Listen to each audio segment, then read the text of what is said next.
फेंका फेंक करने में और काम करने में अंतर होता है। मोदी कहता है कि वो 18-18 घंटे काम करता है, मगर वो क्या काम करता है ये आज तक देश को समझ नहीं आया। अगर देश पर कोई आफत विपत्ति आ जाए तो देश की रीढ़ टूट जाएगी, क्योंकि मुसीबत से लड़ने का मोदी सरकार के पास कोई नॉलेज ही नहीं है।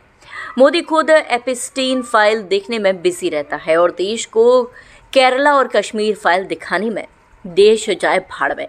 आप खुद सोचिए कि अभी ईरान इजराइल युद्ध को एक सप्ताह भी नहीं हुआ है, मगर इसका सीधा प्रभाव भारत की अर्थव्यवस्था पर पड़ना शुरू हो गया। भारत के तमाम उद्योग व्यापार इसकी चपेट में आ चुके हैं। आगे लाखों लोगों को अपने धंधे नौकरियों से हाथ धोना पड़ सकता है। आज ही 14 किलो वाले घरेलू गैस सिलेंडर का दाम 60 और 19 किलो वाले कमर्शियल सिलेंडर का दाम 115 रुपये महंगा हो चुका है। 1-2 दिन इंतजार करिए, अभी डीजल पेट्रोल का दाम भी बढ़ेगा। मिडिल ईस्ट से LNG सप्लाई बाधित होने से भारत में गैस आधारित उद्योगों को गैस कम मिल रही है। इसका रिजल्ट ये हुआ कि गुजरात में कुछ पेट्रोकेमिकल और गैस आधारित उद्योग पूरी तरह बंद हो गए हैं। ये काम करने वाले लोग बेरोजगार हो गए हैं। युद्ध से बाजार अस्थिर हो गए हैं और रुपए को संभालने के लिए RBI को लगभग 12 अरब डॉलर बाजार में लगाने पड़े। अगर सरकार ने पहले से तैयारी की होती तो शायद भारत को इतने पैसे नहीं लगाने पड़ते।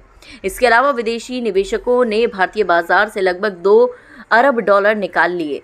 इन निवेशकों को लग गया कि भारत का मार्केट तबाह होने वाला है। अगर विशेषज्ञों की माने तो ये युद्ध लंबा चलेगा और इससे भारत की आर्थिक वृद्धि यानी GDP ग्रोथ प्रभावित होगी। तेल और आयात महंगे होने से भारत में महंगाई 0.2% से 0.4% तक बढ़ सकती है। इसका सीधा असर आम लोगों की जेब पर पड़ेगा। मोदी सरकार का कोई मंत्री कह रहा है कि भारत के पास सिर्फ 25 दिन का स्टॉक है, तो कोई कह रहा है कि भारत के पास 75 दिन का स्टॉक है, मगर सच क्या है ये किसी को नहीं पता। अगर मोदी सरकार ने पहले से कोई प्लानिंग की होती, अगर सरकार के पास इमरजेंसी सिचुएशन से निपटने की कोई योजना होती, तो शायद इस युद्ध से भारत का कोई बड़ा नुकसान नहीं होता। मगर इन लोगों को नफरत फैलाने और मुंह से फेंका फेंक करने के सिवाय आता क्या है। इसीलिए कहा जाता है कि मुंह चलाने और देश चलाने में फर्क होता है।